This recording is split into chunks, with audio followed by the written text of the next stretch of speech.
जनूबी अफ्रीका में हमजिन्स परस्त इमाम मस्जिद को कत्ल कर दिया गया। उसे गैबरा शहर के करीब गोली मारकर हलाक किया गया।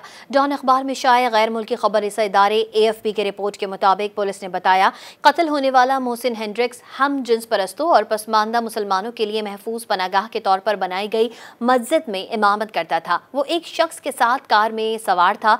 उस दौरान एक और गाड़ी ने उनके सामने आकर गाड़ी रोकी, जिससे चेहरा ढांपे 2 अफराद निकले और गाड़ी पर फायरिंग करके फरार हो गए। गाड़ी के ड्राइवर ने देखा कि गाड़ी के पिछले हिस्से में मौजूद मोहसिन गोलियां लगने से हलाक हो गया था।